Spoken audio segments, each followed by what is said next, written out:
وبعد ما تنجح لكم الخميرة الطبيعية باش نعطيكم وصفات نتاع خبز، كل مرة وصفة تنسيكم في اللي قبلها، ريحة ومطعم وبنة ومنفعة وكل شيء. وباش نبداو بالخبز البازيك ساوردو بالفرينة بالشعير وبالقمح الكامل. واهم حاجة باش نبداو لازم الخميرة متاعنا تكون في قمة نشاطها، معناها غذيناها وطلعت بالكدا ودوب الليش بدات تهبط باش نتأكدوا اللي هي مغذية. حطيت ماء معدني بحرارة الغرفة، حطيت 350 مليلتر وباش نزيد عليه 100 غرام من الخميرة الطبيعية.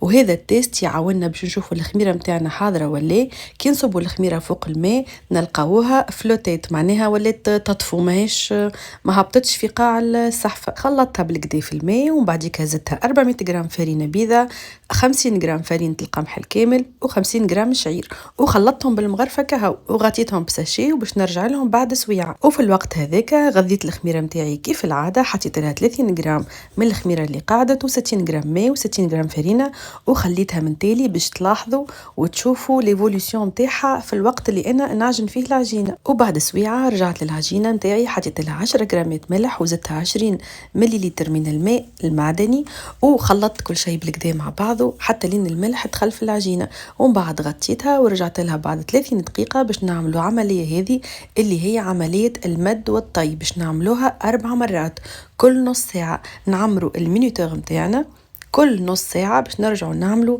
ستريتش اند فولد، هذا يسميوه. نهزوا العجينة هكا بالسياسة بالسياسة ونرجعوا نطويوها على 4 ونغطيو ونكرروا العملية هذه 4 مرات. أنا كيما تشوفوا باش نعملها معاكم في الفيديو، طولتوا شوية باش تفهموني وتعملوا كيفي بالضبط. وكيف باش تعملوا العملية هذه متاع المد والطي كل نص ساعة باش تلاحظوا اللي العجينة متاعكم كل مرة تولي أقوى وتولي مطاطية أكثر وتتعبى بالهواء من داخل، بما نعبروا عليه احنا بلغتنا اللي العجينة تعجن روحها بروحها. معناه انت جوست راك باش تعمل عملية المد والطي. واخر مرة باش نغطيوها ونخليوها حتى لين الدوبلو دو فوليوم، والا حكاية انت والطقس. كان في الصيف هاوكا 3 سوايع، كان في الشتاء 4 سوايع، وكان انتم الطقس عندكم بارد شعلوا الضوء متاع الفور وخليوها في الفور حتى لين تولي دوبل.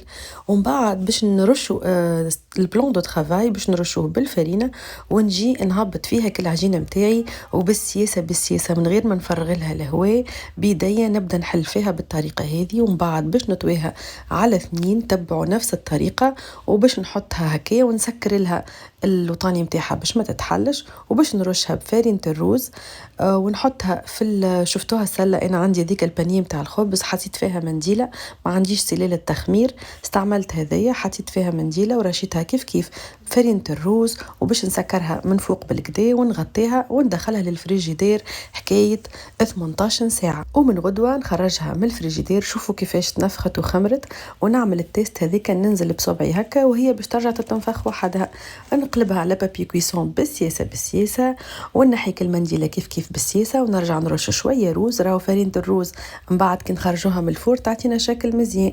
وجبت موسلام ولا كان عندكم كوتير ولا أي حاجة حادة نجرحوا بها العجينة شوية من فوق. سخنت الفونت متاعي بالكدا في الفور ومن بعد حطيت فيها الخبزة وهي سخونة وباش نصب شوية ماء ونخليها تطيب حكاية نصيف ساعة بالبخار. ومن بعد نحي البخار نعري عليها ونخليها كيف كيف تكمل تطيب نصيف ساعة. وكان ما عندكمش الفونت راني قريت لكم حسابكم تحطوا يا اما بيغا بيتزا والا تحطوا اكثر بلاتو عندكم انتم خشين وتحطوا زد الماء يغلي باش يخرج البخار ومن بعد تنحيوها في نص الطيب. وبالنسبه لوقت الطيب راهو في الفونت من الاول خليتها تطيب على 240 درجه وهي مغطيه، ومن بعد كي نحيت الغطاء خليتها تطيب على 200 درجه، كملت الطيب على 200 درجه. واللي طابت بالبيغا بيتزا سخنت الفور على اقصى درجه ومن بعد كي حطيت الخبزه خليتها حكايه 20 دقيقه ومن بعد نقصت السخانه لل 200 درجه باش تطيب بالكدا من داخل وما تخرج ليش نيه. الخبز متاعنا كي نخرجوه من الفور نحطوه على حاجه مشبكه، لازم يبرد كومبليتمون قبل ما نقصوه